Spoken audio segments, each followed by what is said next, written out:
Welcome to the Kalispell Warhawk Dynasty, everybody. It's week 2 and the Warhawks have their home opener against the Minnesota Gophers. This season got off to an exciting start with the Warhawks' overtime win against Vanderbilt. We got to see what this offense could look like this year with the two quarterbacks, Justin Colbert and Brandon Warren, and their own unique styles. Those two debuted last week, and today for Minnesota, they'll debut Sidney John Charles, the Kalispell native. Off we go in week 2, and back deep is Marty Belafonte. Out of the end zone, Belafonte is met quickly and doesn't end up anywhere near the 25. Justin Colbert started last week. He starts this week as well. He threw 2 touchdowns and 3 interceptions back in week 1. Dumps it off here to Kyle Thomas, who received majority of the running back snaps last week. He gets 10. Thomas ran for 63 yards back in week 1. Another throw, this time Reggie Jackson stiff arms a defender and picks up 14. 2 first downs already for Kalispell, and now a big hit delivered on Kyle Thomas. To the air again, Justin Colbert short, and here's a catch and run for Carl Joyce, first down. He went deep for a big score back in his freshman debut. This time they'll hand it off to Troy Lee, and that's another huge hit delivered. Running might be tough against this Minnesota front. Warhawks now 2nd and 10 as Colbert airs this out to the Minnesota bench, setting up 3rd and 10. Amonte Jones slot right. Pressure picked up. Colbert steps up and is intercepted. It's his 4th already of the season. Minnesota gets the takeaway, and here we see Carl Joyce does beat his defender in coverage, but they ran 2 receivers right next to each other. Minnesota football, and making his starting quarterback debut is Kalispell native Sidney John Charles, the redshirt sophomore. Back to pass on first down. Erratic in the pocket, and Sidney throws low, and he had open receivers in that area. John Charles has a very prototypical skill set. He's 6'4", 199, strong arm, he has some mobility. I was really excited about him coming out of high school. John Charles now throws left, and his first completion goes to Tony Cummings. 3rd down now for Minnesota. John Charles to his right finds Ray into Kalispell territory, and that moves the chains. Kalispell did recruit John Charles heavily, but he chose the Gophers over them. Now they give it to Drew Keys, who shows his tough running style. He's 6'2", 217, that 1,000 yards rushing a season ago. Another handoff, and now filling aggressively, that's Shannon Evans, the free safety. On the edge of field goal range here, Sidney throws a laser to James Wright. Impressive throw for 19 yards.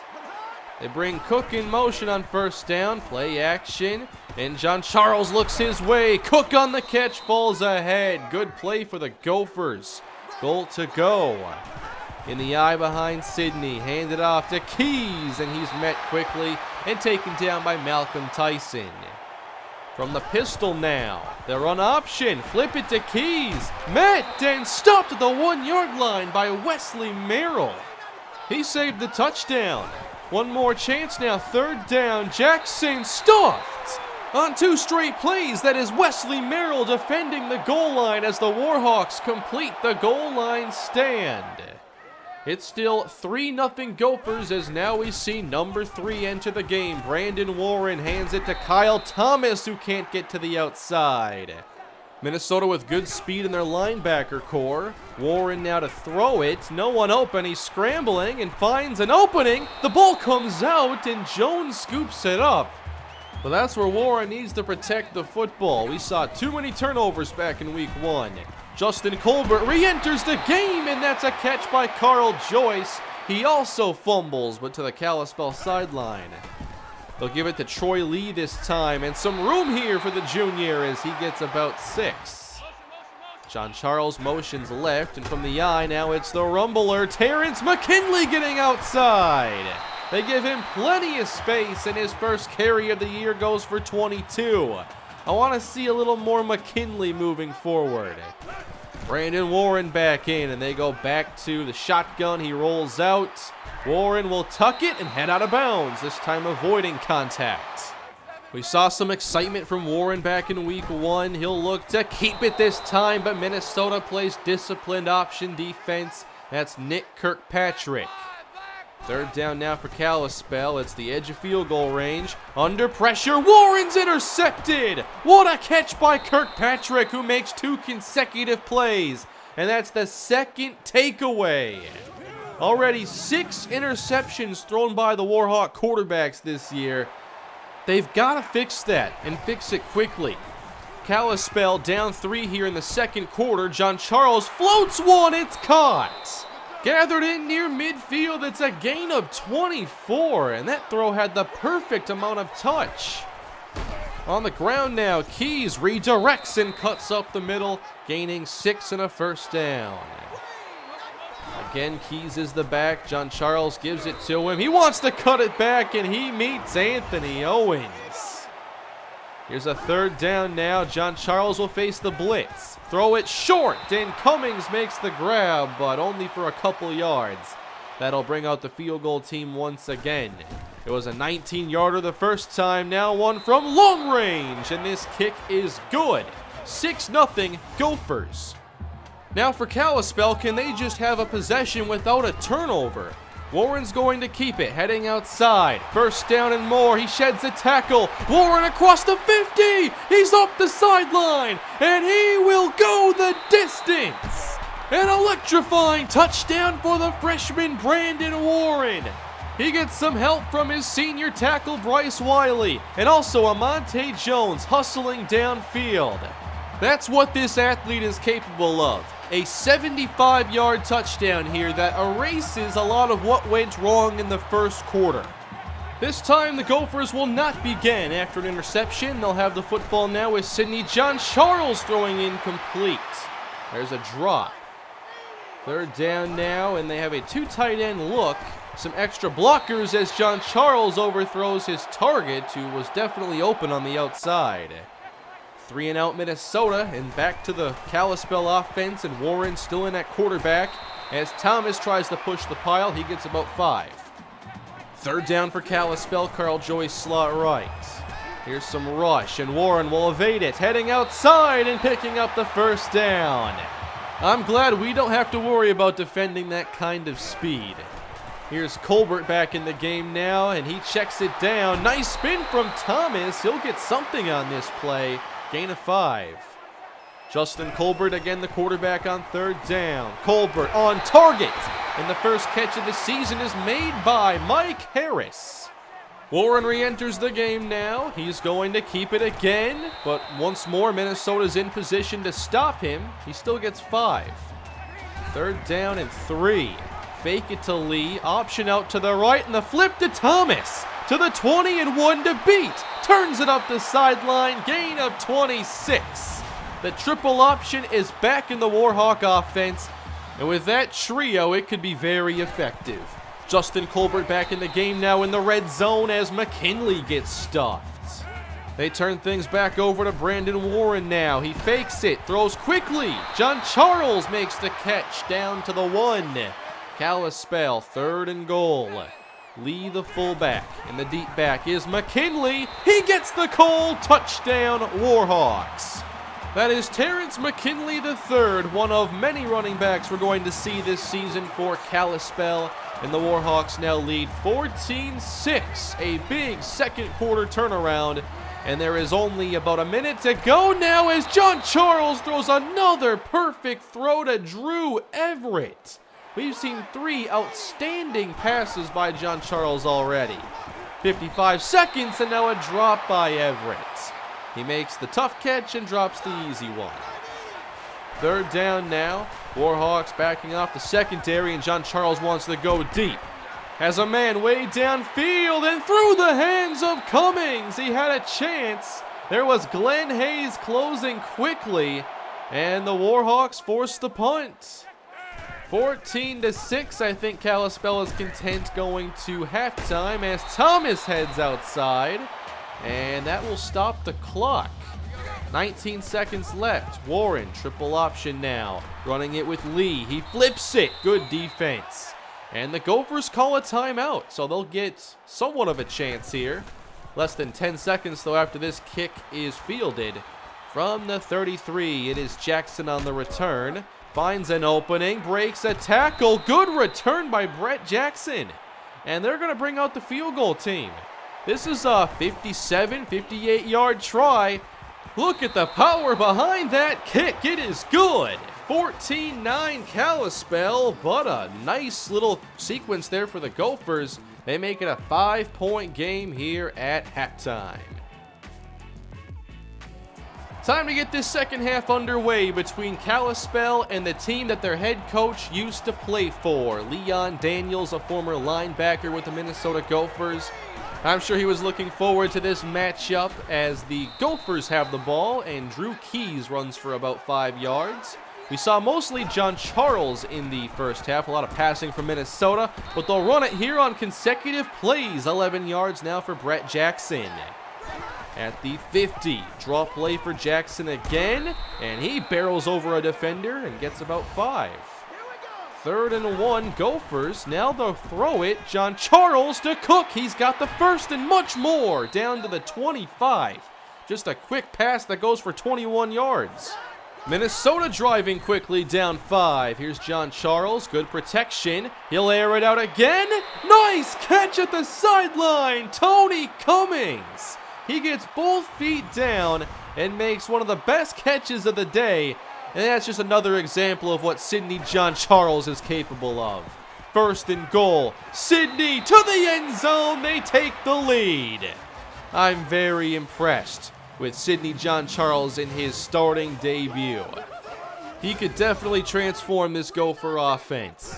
They're going to go for 2. And Keys gets stuffed by Anthony Owens. Minnesota up 15-14. We'll see if Brandon Warren can continue his solid play here in the second half. He's getting a lot of the snaps. Kyle Thomas rushes ahead here for 8. Warren has 94 on the ground himself. Thomas, 3rd down. They give it to him, and he just gets enough. But Minnesota kept it close. Justin Colbert back in the game now. This will throw from the pocket, gets it away just in time, and the catch is made by John Charles. Of course, the brother of Sidney, that's Hayden. Motion man is Carl Joyce. He takes the sweep outside, and no one's left for Minnesota. It's a foot race, and no one can compete with Carl Joyce. Touchdown! The pride of Chubbuck, Idaho, the 4-star receiver, has already made 2 big touchdowns in his 2 games as a freshman. He's been asked to take over for Ja'Cory Day, and he's doing his best. Triple option now on the 2-point try. Warren flips. Thomas is in. 7-point lead for your Kalispell Warhawks. Good offensive play here in the second half. Sidney John Charles back to work, dodging pressure and nearly intercepted. You're going to get some great throws from Sidney, but you're not going to get those risks without some plays like that. 3rd and 6. They'll throw a screen, and Keys is met. Glenn Hayes with the open field stop. 3 and out. Justin Colbert is the Kalispell quarterback as they take over. Now a screen for Mike Harris and some running room here. The Kalispell native gets 17. He used to catch passes from Sidney John Charles in high school. Now Colbert, plenty of time, unloads this one deep, and Joyce drops it. Colbert stepped up to avoid the pressure and made a great throw. Now Joyce will drop some passes from time to time. That's his weakness. 2nd and 10. Now they give it to Thomas, who quickly bursts through the line and gets about 9 yards. He is so far the most productive running back on this team. 3rd and 1. Lee's turn. He'll cut up the middle and get a good pickup himself. He runs for 9. Brandon Warren back in the game, and split backs next to him. Screen covered up, so Warren improvising, finding Jones on the other side. That's what Warren can do. It's a broken play. The screen is covered, but with that kind of mobility, you can still make something happen. Brandon Warren with another great play, now 1st and goal. He fakes it to Thomas. Here's Warren diving in for the touchdown. He's over 100 yards rushing today, and I think there's a chance he can lead this team in that category. It hasn't taken long to get those wow moments from number 3. It's 29-15, Kalispell with their largest lead of the day. Sidney John Charles floating one out, he put that pass there. That's immaculate ball placement. Minnesota 1st and 10, now Sidney can run as well. He'll show it here, getting the first down. It's 13 yards into Kalispell territory. Third quarter coming to a close, delayed give. Oh, big stiff arm from Keys. First down and much more inside the 15. Minnesota's got some potential with this offense, that's for sure. John Charles hands it to Keys, and now Glenn Hayes is all over it. Big play here for Minnesota. It's 3rd and 8. Kalispell drops 8 in coverage. John Charles looks to scramble, and he meets the defensive tackle, Nate Graham, and the senior brings him down for the sack. 4th down for Minnesota. They're, of course, going to go for it down 2 touchdowns. There are 2 safeties standing in the end zone for Kalispell. John Charles fires, end zone off the mark. He had a receiver coming back to him, and he got open, but John Charles misses him by a foot or 2 on this throw. The Warhawks take over up 14, and Brandon Warren is again your quarterback. Rolling out deep, and he has to dump it off and loses 5 to Mike Harris. In the long yardage situation, they turn things over to Justin Colbert again. Quick throw and caught by Harris, getting those lost yards back. They've been very good on 3rd down. They need 9 this time. Colbert all day and wide open. It doesn't get much easier than that as Harris makes a 13-yard catch. Colbert the back again from the empty set. Now he throws it away. They covered up that screen perfectly. And there's a flag down. And it's going to be actually on Brandon Warren for offensive pass interference. That makes it 1st and 20. They'll put Warren back at quarterback. And he'll shovel it forward now. John Charles will get some yardage here. Shovel option also hasn't been in the offense in a while. Not that anybody wants to see it anymore. 2nd down and 14. Warren scrambles outside. And there's Jones separating just enough. Warren's skills are surely a big difference for this offense. Colbert back in the game now as Lee will carry. And he'll try to fight forward, but it seems that Minnesota has contained him a lot better than Thomas. Colbert play action from the pocket. There's a laser throwing a strike to Jackson, gain of 12. Reggie Jackson has been the tight end 2 to start this season, making some catches early on. A short one now. Jackson again trying to keep his balance. Ends up with 8. From here, they're probably a little outside field goal range. From the pocket, Colbert deep middle. There's John Charles. Hayden down to the 5. He gets 33. He's been a real vertical threat, and I never expected that to be his role with this team. Warhawks 1st and goal. Brandon Warren is the quarterback. Now it's Joyce in motion. Give to Thomas about to the 2-yard line. On 2nd and goal, they go 2 tight ends. Hand off Lee, and he's in. Touchdown, Warhawks. They are pouring it on here in the second half, up 35-15. That's 5 rushing touchdowns for Kalispell. I'm not sure they've ever done that before. But with this game coming to an end, I knew we couldn't end it without looking back on Leon Daniels' time with the Minnesota Gophers. He was a fan favorite, even though he never got to play very much. In a way, though, he was still an impact player. There are stories of his motivational speeches, and you can see that he had the coaching potential. And he's proved that here in Kalispell. Leon Daniels now just a few minutes from potentially defeating his former team, as Kalispell leads by 21 points with a few minutes left to go. I think it's been a really impressive debut for Sidney John Charles. There's still some work to do with this team, but I think they're in good hands with this young quarterback. Sidney, 1st and 10. He'll air it out to the far sideline, broken up. Hard to make that pass when Glenn Hayes is in coverage. 1:50 left to go, 3rd down. John Charles with plenty of time. Now he's got to throw it deep again, and intercepted. It's Shannon Evans, the All-American safety. He'll take it back and head out of bounds safely, giving the ball back to Kalispell. What a fun game here in week 2. Warhawks are playing well so far in year 7 of their football story. Handoff now goes to Marcus Payne. One of the other running backs that is a redshirt freshman, and I hope gets some playing time at some point, but it's definitely been Lee, Thomas, and McKinley who have impressed me the most. And that's going to end this game. The Warhawks are victorious. Less drama than last week, and a lot of excitement. 36-15 is your final, and Brandon Warren gets the Deserving Player of the Game award. 103 rushing yards, 2 rushing touchdowns, and even though he didn't do much in the air, it was still fun to watch. We're still figuring things out on offense, but they got a lot of the mistakes out of the way early today and played a better overall game. We had 2 long touchdown runs by Warren and Joyce. We did struggle to throw the football at times, and that's to be expected. We don't have the most talented receiving core this year, but I think that we're going to get things figured out pretty well before the conference games start. Here are the stats on the day with both Colbert and Warren throwing the football really well today. The interceptions, while problematic, were very early on. Kalispell had 4 rushes of 20 yards or more. We're going to see a big change with this team, I think, and we're going to run the football a lot more than we have in the past, especially the recent past. The Kalispell defense also did a pretty good job today, making things tough for Sidney John Charles in the red zone, but he still made a lot of plays. Kalispell's leading rusher is currently Brandon Warren. If I had to predict, I think he leads this team in rushing this season.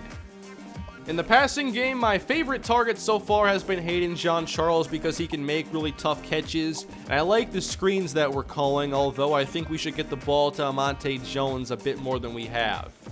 In week 3, we're going to take on the team that last defeated us in a bowl game last year. It's the Utah Utes. They ended a great season in disappointing fashion for us, and we're going to get a rematch now with vastly different teams, especially on our side. Our offense is nowhere even close to what we had a year ago, but they have a few familiar faces like wide receiver Rob Walton, who is their highest overall rated player. They are definitely trying to rebuild their defense. They don't have major standouts on that side anymore, and their big weakness is corner. So we could try to exploit that more with the passing game in week 3. Their quarterback now is Fred Lloyd, who does not have a very strong arm. He does have some mobility, but I think they're going to be best running the football against us. But we'll see how this all plays out. I'm looking forward to the rematch, even if it's with different teams, and this game won't mean much, and a win would not make up for the bowl game loss, but we'll take whatever we can get. Thank you all for watching today's episode. Please leave your feedback down below in the comment section. I'm looking forward to next game against Utah. Won't be as big of a wait for the next episode like this last one, and I will see you all next time. I appreciate all of your support, and I'll see you down below in the comments. Have a great day, everybody.